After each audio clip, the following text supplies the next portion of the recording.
कहानी लक्ष्मी की वापसी। दिवाली की छुट्टियां थीं। 17 साल का जिम्मी अपने परिवार के साथ अपनी मौसी के गांव जा रहा था।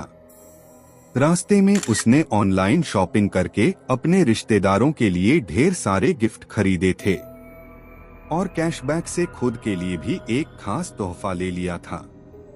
सब कुछ बिल्कुल सामान्य लग रहा था, लेकिन उसे नहीं पता था कि ये सफर उसकी जिंदगी हमेशा के लिए बदल देगा। गांव में एंट्री करते ही जिम्मी को तेज प्यास लगी। उसके पापा ने गाड़ी एक दुकान के पास रोक दी। तभी उनकी नजर थोड़ी दूर लगी भीड़ पर पड़ी। लोगों का जमावड़ा था और बीच में एक औरत की लाश। जिम्मी ने जैसे ही उस लाश को देखा, उसे ऐसा लगा जैसे कोई अदृश्य परछाई उसे छूकर गुजर गई हो।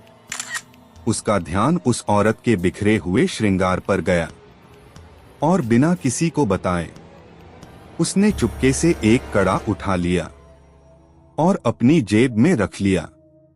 यही उसकी सबसे बड़ी गलती थी। घर पहुंचने के बाद जिम्मी का व्यवहार बदलने लगा। वो अकेले में शीशे के सामने उस कड़े को पहनकर मुस्कुराता रहता, जैसे वो कोई और बन रहा हो। एक दिन उसने अचानक कहा, मैं लड़की बनना चाहता हूँ। वो अपनी कजिन से मेकअप मांगने लगा, मौसी की साड़ी पहन ली और पूरी तरह लड़की की तरह तैयार हो गया। तभी उसके पापा कमरे में आ गए।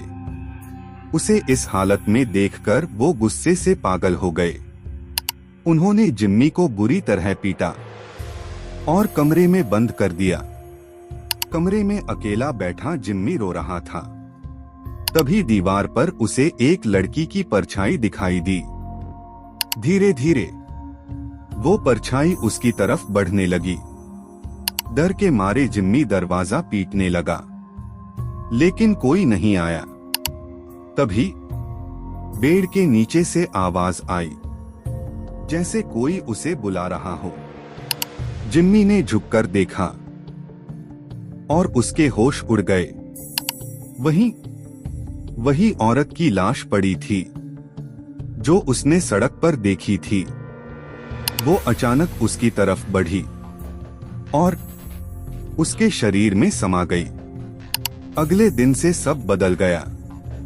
वो साड़ी पहनता, मेकअप करता और कहता, मेरा नाम लक्ष्मी है। कभी जोर जोर से हंसता, कभी कोने में बैठकर रोता, कभी कहता, शैतान मुझे मारने आ रहे हैं। उसकी बातें सुनकर सब डर गए। जिम्मी के पापा ने गांव वालों से पूछताछ की। तब उन्हें सच्चाई पता चली। जिस लाश को उन्होंने देखा था वो जोसेफ की थी, जो एक लड़के से प्यार करता था और खुद को लक्ष्मी कहता था। उसके परिवार ने समाज के डर से उसे सबके सामने मार दिया था। जिम्मी के पापा को अपनी गलती समझ आई, लेकिन तब तक बहुत देर हो चुकी थी। एक दिन जिम्मी ने खुद को कमरे में बंद किया और चिल्लाने लगा, वो शैतान आ गए हैं। जब दरवाजा तोड़ा गया तो जिम्मी बेहोश पड़ा था। डॉक्टरों ने किसी तरह उसकी जान बचा ली। बाद में जो कड़ा जिम्मी ने उठाया था उसे लक्ष्मी की कब्र के पास दफना दिया गया। कुछ दिनों बाद जिम्मी पूरी तरह ठीक हो गया और उसे कुछ भी याद नहीं रहा। ये कहानी एक सच्चाई दिखाती है, हर इंसान को प्यार करने का हक है। किसी की पहचान, उसकी पसंद, उसके खिलाफ अपराध नहीं होनी चाहिए। अगर आप भी मानते हैं कि हर इंसान को उसके प्यार और पहचान के लिए सम्मान मिलना चाहिए, तो कमेंट में लिखिए रिस्पेक्ट लव। और अगर आपको ये यूके सीरीज स्टोरी की डरावनी कहानी पसंद आई हो तो लाइक, शेयर और फॉलो जरूर करें। क्योंकि अगली कहानी और भी खतरनाक होगी।